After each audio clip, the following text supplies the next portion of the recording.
Hello, Internet people. This is Keller, your host, Max, the random guy who's always here. Today we're talking about pants, trousers, leg coverings. This is episode 5 of Life in Apparel, our wonderful show. You've seen nothing like it before, and we're going to tell you about trousers and how to dress like a gentleman. I'm terrified of this episode. We've got some hot takes. Hot takes, yeah. It's a touchy subject in our Line of work. in our world. So first, we're going to answer some questions that you left on the comments for last episode. There were none, you suckers. If you have questions, let us know next time. Please ask questions. We want to be able to, because if you ask questions, then we can engage with you on topics that we weren't fully able to cover. And just for full disclosure, the episode on the history of the suit, that was a gargantuan thing to try to cover. Mm-hmm. And we were planning on a 30-minute episode. It ended up being almost an hour. We considered redoing it and not publishing it, but we could have gone on for 3, 4, 5 hours just talking about every little thing. We'll cover where we talked too much and where we forgot to talk about. We'll get it. And if you ask questions, and that directs the topic to that specific thing. Before we begin on that note, Max has a correction to give. I don't know what it is. I made a mistake, Keller. Oh I my God. erred. So in our previous episode, we were talking about coats and features of a coat. And I want people to realize that was a highly condensed thing. This is something that will be covered over many episodes, all the details. But I said, with the shape of the buttonhole, I was correct in saying that these are purled buttonholes, but I was incorrect in saying that they are called that because they have a round part like a pearl. It is not even spelled the same way. It Wow. Lied to me. And the world. It is purled, P-E-R-L-E-D, and it has to do with a stitching technique, not unlike knitting, where you have, I think it's Purl 1, Purl 2. That's what it comes from. It has nothing to do with with pearls. It was actually a test. No one commented to correct Max. No, I watched it. I watched the episode 2 or 3 times after we filmed it, and every time I went, "Oh my God!" Anyway, pants. We're talking about trousers today, and we're wearing them. You're wearing them, I hope. Or shorts. But trousers, so before we really dive into trousers, it's important to realize that we are in a transition period in history right now, in fashion history. Because like we talked about in episode 3, the history, we talked about these sort of like cataclysms that come about, and COVID was one of those. I want people to be keenly aware that what we're witnessing right now is the death of slim fit. And slim fit is very near and dear to many people's hearts. It was very near and dear to mine because growing up, you have stuff from the 90s, or you watch sitcoms like Frasier or Seinfeld or whatever, and the clothes are so oversized. They're huge. They're huge, or seemingly right. And so we just embrace this super super tight slim fit. And we're going to be talking about that in this episode. But one of the things I noticed recently was in a blog post. What was I reading? GQ. I do read GQ from time to time. They were talking about the new trend in 2024, 2025 for oversized tailoring. I really, really detest that term. When they say oversized tailoring, they're really just referring to anything that is not slim fit. Yeah. But to start it off, without taking over the whole episode, I guess we're going to talk about what is a trouser. Yeah. So if you recall from our history, we had hose. After that, we had breeches. Those are the kind of knee-length little pants that would end at the socks or the stockings. And after that, from the working class, and originally into mainstream kind of fashion, you got trousers, or as they say in the U.S. of States, pants. Pants, yes, from the French word pantalon, pantaloon. And what a trouser essentially is it is 2 vertical columns of fabric. Your legs go through them if you've never put them on before. Yes. And a trouser, so trousers can be a lot of different things as a result. They are not nearly as structured as a coat is, of course. It can't be, right? Because your legs are going through them. But there's still a lot of different things that can really change the shape of trousers, and the fit and the feel of them. And one thing that I notice both buying and wearing them myself, and also, trying to fit other people and, get something they're happy with as part of my job, is a lot of really, really subtle things that totally change your kind of perspective and the way you like something or not. And it has to do with, the waistband, the rise, the seat, all of these terms that refer to different parts of the pants and measurements.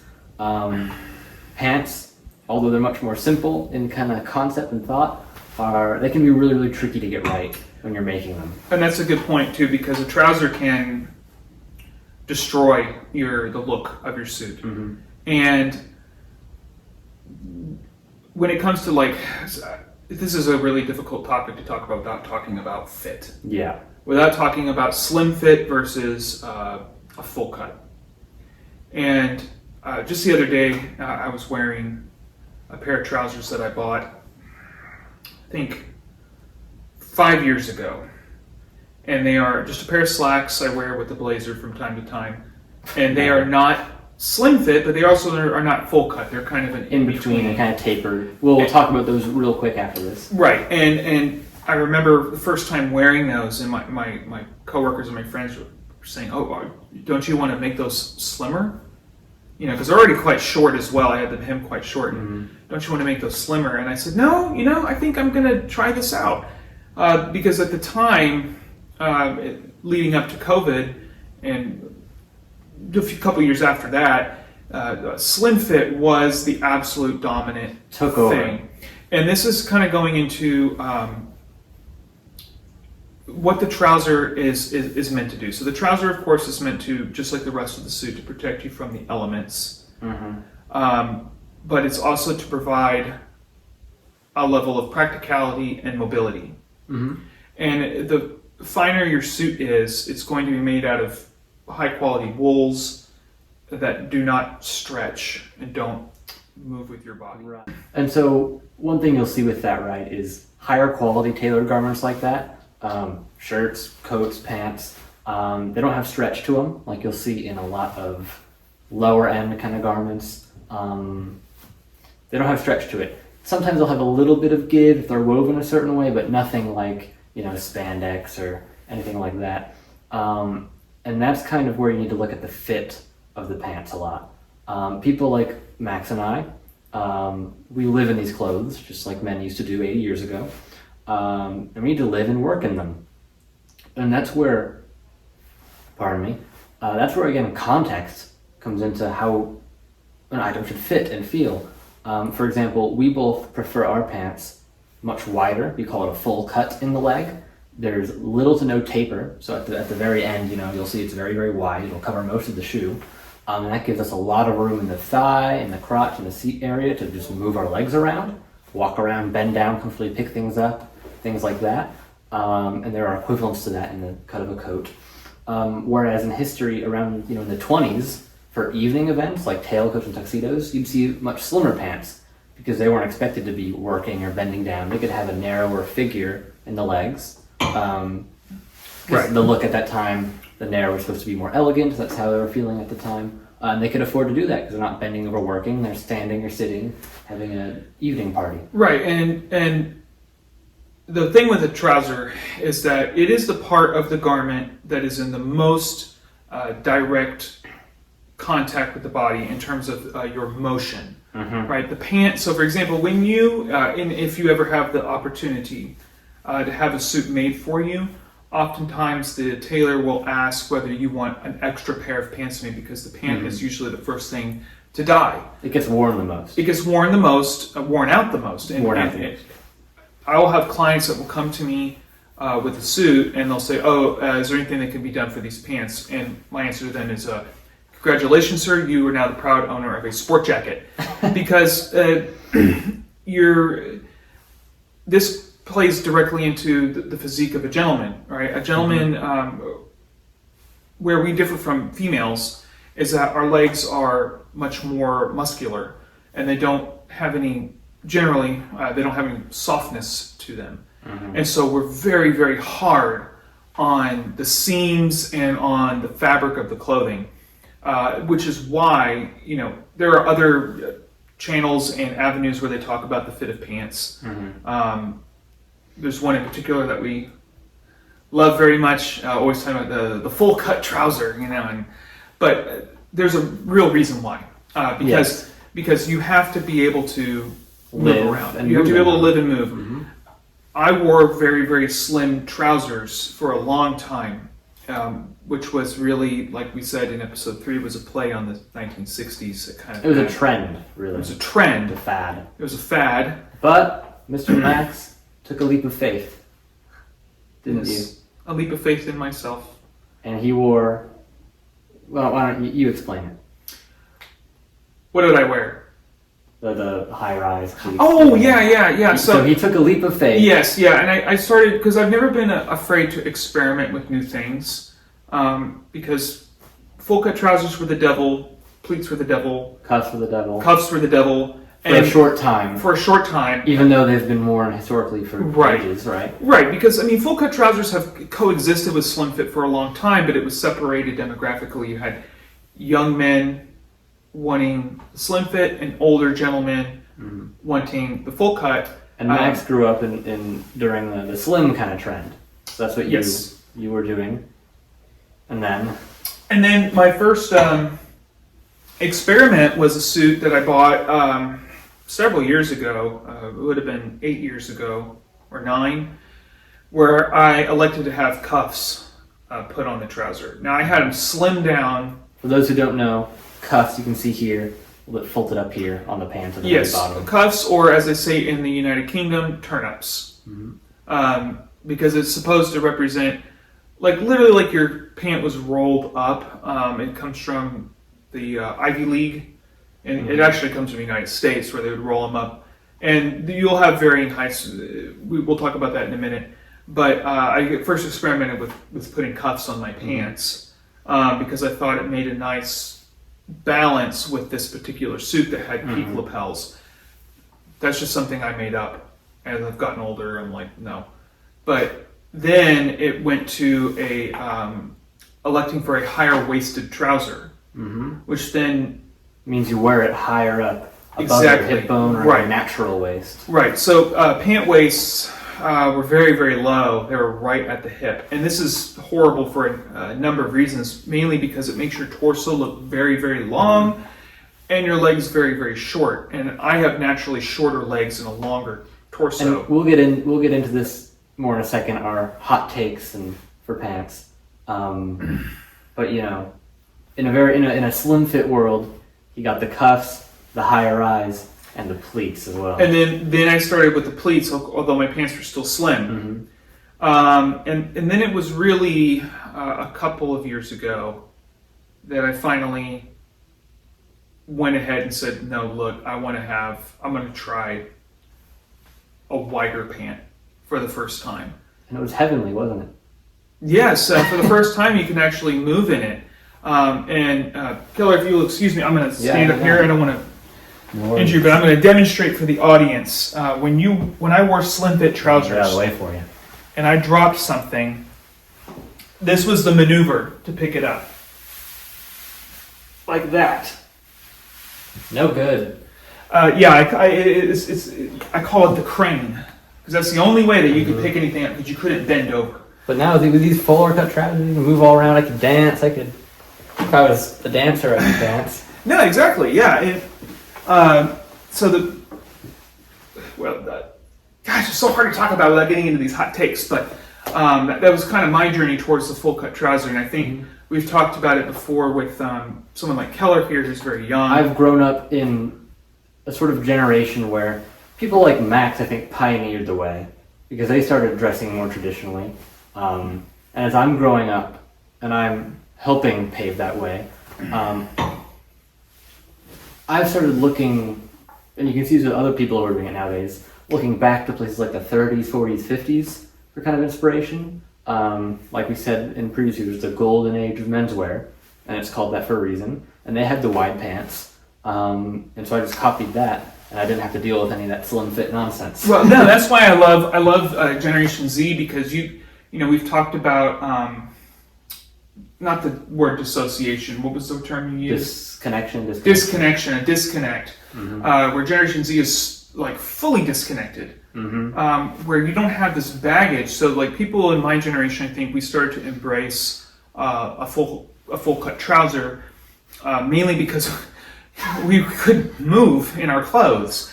But for you guys, you're not encumbered by any prejudice against the immediate generation before you. You're just looking at it like. And that's interesting. I haven't thought about that till you brought it up. I guess in that regard, that disconnect is actually a good thing. It's like a refresh. It's like, all right, we don't have to worry about the 60s or, you know, the early 2000s with all the bad trends that didn't work. We can just start up again and take what we know to work. Yeah, as you say in Latin, it's a tabula rasa, a clean slate. Clean slate. Whereas we've had to like take our slate and try to like clean it off. Because all throughout history, there are trends in fashion. Around the 20s and 30s, you see these like fake waistcoat fronts with no back, and they're weird. They didn't work, but they didn't last. Whereas in today's kind of fashion, you'll see trends that don't work stay around, like slim fit, for longer than they should. So there's always been trends, but recently, in the last couple of decades, it's been worse. So with this clean slate, hopefully we can bring back the good things that we know work for men. And I think this is where we're going to start getting into our hot takes. Right. Because the biggest enemy of gentlemen embracing a cut of clothing that is practical and works for their bodies is women. Okay? And, you know, I dare I say, I love women. You love women. I love women, but ladies, we cannot be strapped into these really, really tight pants. Because the gentlemen that do not wear slim fit are not grandpas. I know from my line of work in clothing retail that it's older gentlemen that are either wanting to stick with slim fit because they're used to it. Because they're used to it, or they think it makes them look young, or it's older gentlemen. I'm talking about elderly gentlemen who think that it's going to keep them together in the now. No, in the now, like because their wife. I mean, these are people in their 70s, and their wife is saying, "Well, they wear slim fit now." No, they don't. Right, and so for a bit of context, we've had this experience more times than we can both count. We're in our work, retail work, someone will come in, they're getting married, they need a suit, and we're fitting them in pants, and the wife says they want it tighter, and they're just gawking at the gentleman's butt the whole time. It happens all the time. We've said it. There's a lot of passion behind this topic that we're talking about, because it really goes into, does a suit work as a garment? And if the pants are too tight, they don't work. If they're uncomfortable, it doesn't work. Right, and then everyone's the man's entire view of the suit is skewed by that. And so it's the gentlemen who are not dressing to impress; they're dressing for themselves. Right, they're dressing like we are. Right, they're dressing for the principle of it, that are embracing a practical cut. Because when you look through the history of the trouser from 1800 up until present day, the majority of that time, the pant has been about yay wide at the bottom, which is moderate. You know, some of my trousers are about that wide. Some of my older ones from the 2010s are about that wide, but they usually stay about here. And it's not slim fit. Okay, the thighs have a lot of room. When trousers were invented, they were not a closely fitted garment. They were considered loose. You could even use the word baggy, coming from where they were. The slop from the sailors. But that was because they were working in it. And so it's not just women, obviously. We're not throwing all the blame on them, but it's people don't know anymore.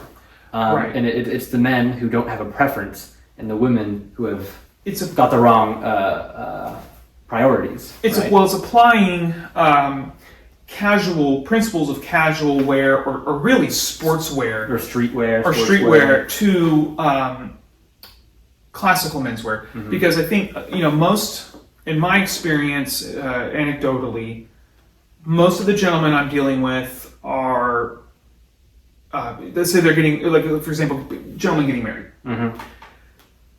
They almost never have had to wear a suit ever. They're in their mid to late 20s and they've worn a suit maybe 3 times in their life, which is flabbergasting. Right. And their fiancés, the women they're about to marry, are used to seeing them in t-shirts and shorts where they get to really see a lot of their boyfriend's physique, right? So that's what they're used to seeing, and that's what they want to see reflected in the suit. But that's not possible. But really, I mean, streetwear and sportswear, things like that, they're kind of totally separate from a suit. Because although a suit does change and evolve over time to support men's in small ways, it is largely a much more static way of dressing. It doesn't evolve as rapidly or as trendily as a lot of other things. Well, because it's rooted in a tradition. Right, because they're rooted in tradition, they serve a function which is never leaving, right? Men aren't evolving to grow like tentacles or third arms that we need to address anytime soon. So they've been here, right? But anyway, I think we'll get a lot more into this in future episodes, always. But why don't we shut up and talk about pants, and get into the actual features of them. Oh, yeah. We've been doing these hot takes, but we're going to be talking about the features of the actual trouser. So, most 99.9% of the suit trousers that you see today are going to have 4 pockets, 2 hip, and 2 in the back. Sometimes they have a button, sometimes they don't. I just realized this pant does not have a button on the right side. For context, these suits are both new to us. Credit where credit's due. I got both of these at Goodwill.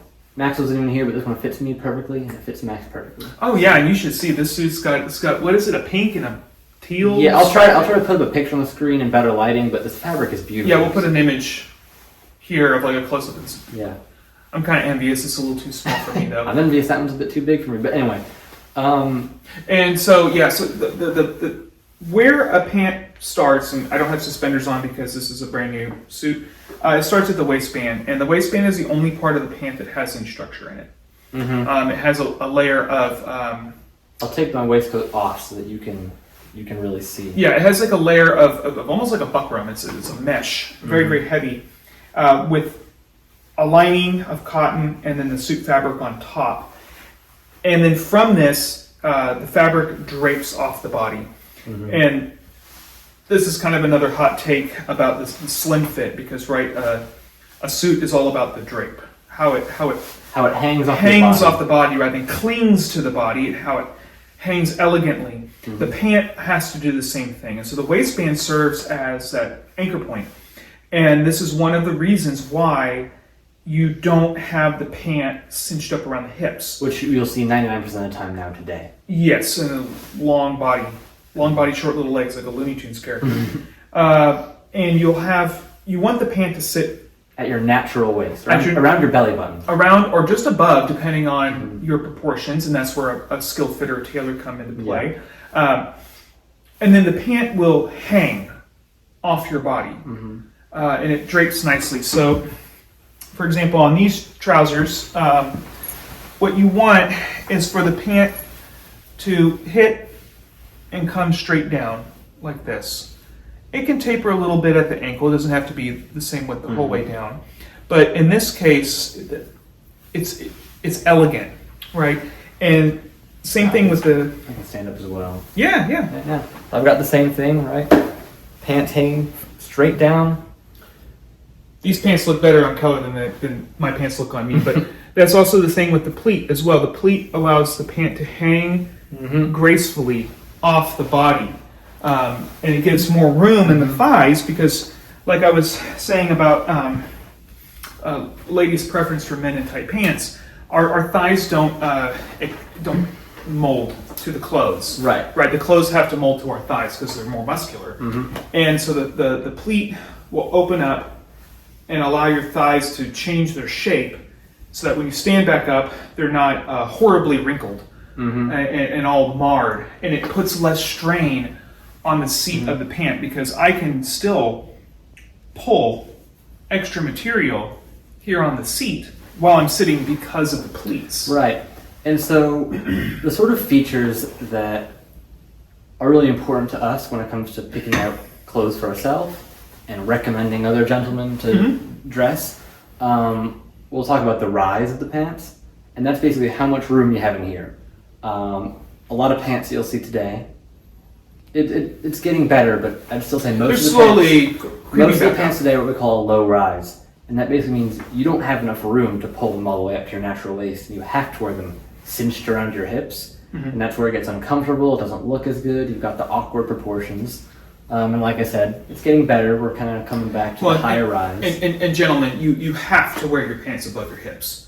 Because even I have fit dudes, that's kind of a mean term to say dude, but I have fit men for trousers that are very low rise. And we're going to talk about when we do the episode how to fit a suit properly, where these measurements are coming from. But they're wearing a very low rise trouser below their hip bones, and then they have a bag in their crotch area. And they wonder why. And it looks horrible. I call it the swim diaper effect. When you're in this business for this many years, eventually you come up with these sort of little jaded terms, but the point is to really make you think about yourself from all angles, right? Because how you look from the backside is very important. Having everything put up against your skin and sausage wrapped in doesn't mean you look good. Just as much as, if you have a balloon pant, doesn't mean that looks good either. Just because you're comfortable doesn't mean you look good. It's about achieving that balance. But a lot of emotion, like I said in this video. Yeah. We've got some pants over here, and these are Keller's pants, trousers. All of these are Keller's trousers, so I'm going to let him talk about them because he knows more than I do. So I bought these from a military surplus website. I love that. Yeah, these are Swedish military naval officer trousers. And so they are very full cut. There's no trim. It doesn't get slimmered down towards the ankle here. So very, very wide trousers here. That gives you a lot of room to move around. I could work out in these if I wanted to.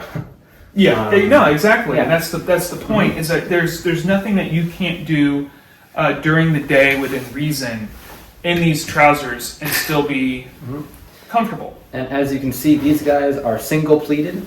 And what a pleat actually is, if you want to hold this side up. Oh, yeah. I took these in myself, so they're not perfect. You can see at one point in time, this was how big my waist was.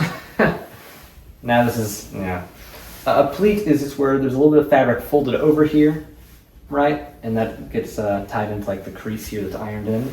And that actually, if I can show you, you can pull on it down here and it'll expand. Yeah, right? absolutely. That's what gives you actually more room. The crease flows into this extra fold, and usually what you'll find is you'll have about half an inch, maybe 3/4 of an inch on a very heavy wool for that pleat. And then by contrast, these trousers are double pleated. So are these ones? So are those, and of course this was the real devil back in the day with the double pleat. And these are very generous 3/4 inch, and then a little baby one right here. Yeah, these are a little bit extra room.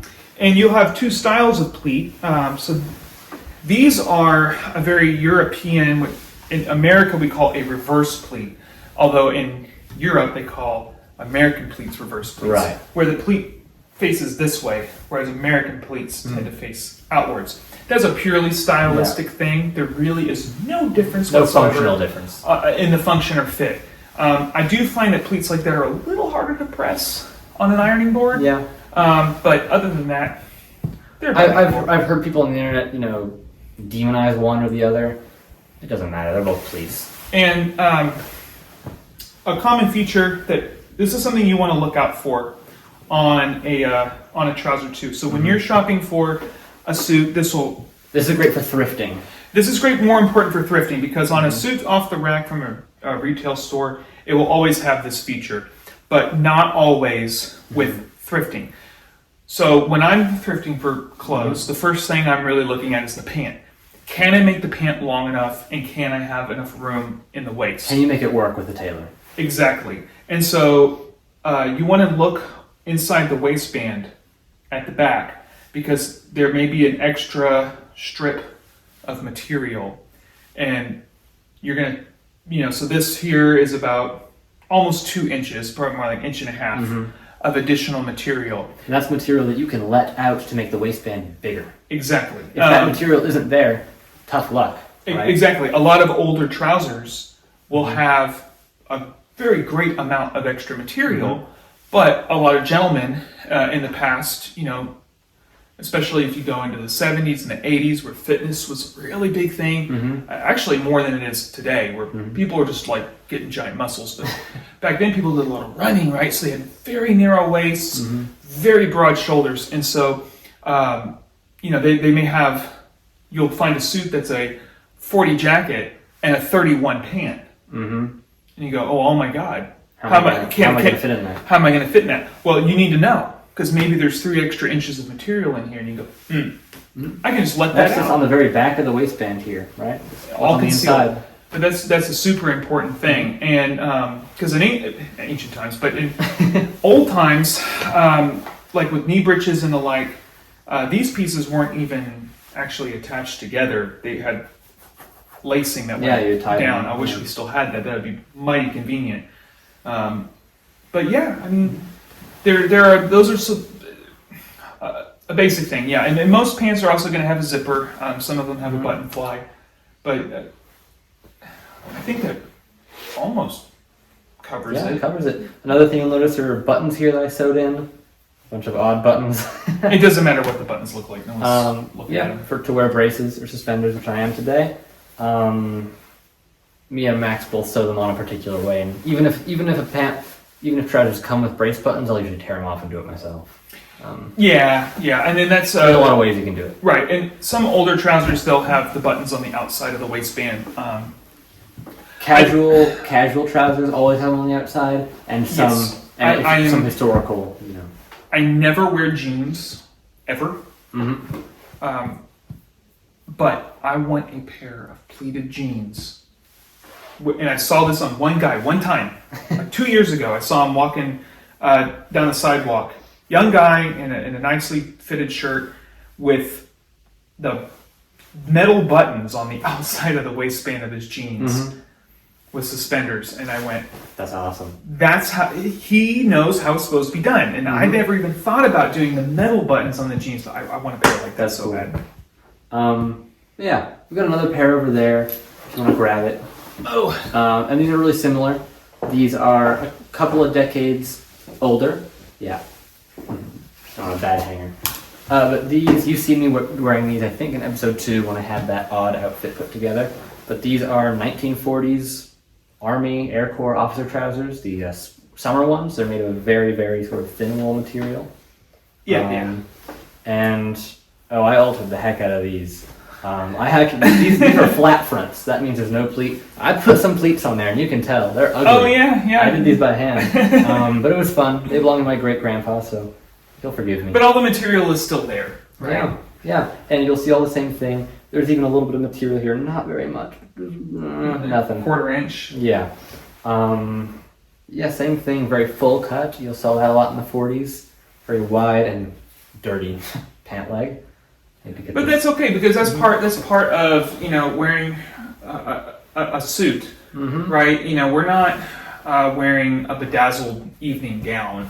Right. A suit is meant to be. These are military pants. I work in these. Right. They're rough. They get worn. We were just talking about how King Charles, when he was prince, he would be seen wearing suits with patches sewn onto them, because he loved his suits so much, and he actually lived and worked in them, that his clothes would get dirty. And that's a real thing. We love our suits. And it's okay. Yeah. It's okay. It's okay when they get a little bit messed up. And so I think to summarize with our hot takes that I think we would recommend to pretty much every gentleman, get high-rise pants. They're harder to find. right? But they're easy to have made. They're easy to have made, and they're excellent. You wear them with a natural waist, right? And you don't want to get a short rise pair of pants. For reference, if you're measuring, you need to like go scrounging on some website. 12 inches is considered a high rise, or above. I prefer a little bit more. Don't get short rise pants, low rise pants, and then try to pull them all the way up because your crotch ain't gonna fit in that. It's gonna be real uncomfortable. Yeah, I tried to do that. Doesn't look good either. You can tell when people are doing it. So high rise, for me, is a must-have. It's a deal breaker for a suit. High rise is always the way to go. It is for me now, and I was still kind of. I think people in the 2010s were still very much like people in the 1990s, where we were buying clothes based on the material a lot, and so I liked a certain pattern, I liked a certain cloth, and I would try to make that suit fit me. I would have the whole thing remade essentially to make it fit me. And so what Keller's talking about, your trousers have to be a principal concern. And we're going to go into that when these are like an introductory video really to when we do how to fit a suit. Right. And then after that, in kind of our season 2, we're going to talk about patterns and fabrics and things like that. It's hard. It's really, really hard to encapsulate everything about because the pants and the jacket go together. Yeah. In a suit. I mean, first of all, by definition, but also by design. If you have a double-breasted coat that's meant to fit a lot more loosely, a very powerful, wide suit, the pants aren't going to be super slim. They're going to be a fuller cut pant to balance out the bigger. Make it seamless. Right? Yeah, you want a seamless silhouette. Right, and so all these things to consider. Anyway, a high-rise pant, do that. Pleats are great. By no means are they a deal breaker for me. I like them, but a flat front pants are totally fine. I have some wider trousers that are flat front, and they're perfectly comfortable. Yeah, pleats aren't necessary. I personally like them, so if they're pleats, it's kind of a bonus for me. I like the way they look, but ultimately they're functional in the end. Some gentlemen need them. If they have very, very muscular thighs, they need those pleats to get that extra half an inch in their leg. And that was always a hard conversation to have, with, especially when, say, I'm fitting a young kid, because their fitness routines are different than when I was that age. Or like football players in high school. Right. But even then it's different. I mean, these kids, and I warn a lot of gentlemen not to just work out your legs. And I mentioned this in episode 1, where we talk about you will have to have pleated pants. Because that comes with its own thing, right? You have to wear them higher waisted. But once I've had a few gentlemen where I've told them, I said, I'm just gonna order custom made pleated pants with your suit. There's just no other way. Yeah. And they didn't like it. They hated the idea of it. Ordered it. They tried it on. Well, first they hated the way it looked. Until they sat down, and then once they sat down, they realized, oh wow, oh my gosh, this is. So really, the lesson isn't don't just work out your legs; it's work out your legs, but be prepared. This is how your pants are supposed to be worn. Right. They're with certain builds, right? There are certain necessities, and you just have to be prepared for that. That your body will kind of dictate, in some ways, some of the finer details on the fit. Again, a lot of emotion in our trouser opinions. We're trying to be relatively unbiased and informative, but really, if you ask me, I think low-rise pants that go around your hip bones, I'd say they're just wrong. That's not. Yeah, they're just wrong. They're just wrong. You don't wear them like that, and it hurts my soul that that's how manufacturing companies make them today. Right, and like I said, it's bad if you have a already long torso, like I do. It's bad if you have a short torso and long legs, because then your pants look really baggy like a diaper. And then it's bad if you are a more fully built gentleman in the middle, and you're wearing your pants right up underneath, because then you get that. It really accentuates the middle. I mean, I've got a little myself, so I want to wear them up high enough. It's impressive what a tailor can conceal, so perhaps you ought to listen to your tailors. Exactly. Right? Right, and because if I were to wear my pants like down here, I would have this huge expansive shirt. I would have to have a super long vest or a waistcoat if that's what I wanted to wear. There are just so many benefits to wearing. So listen to us. Only because we've been I mean, at We least live in I've these been clothes. through it. Yeah. We live in these clothes. Who else? Who could you trust more, right? Well, I think this is a good stopping point because we could complain Yeah. until So really, just the wee hours of the morning. high rise. Slim pants are great for evening, but consider wider pants for more comfortable. Pleats are great.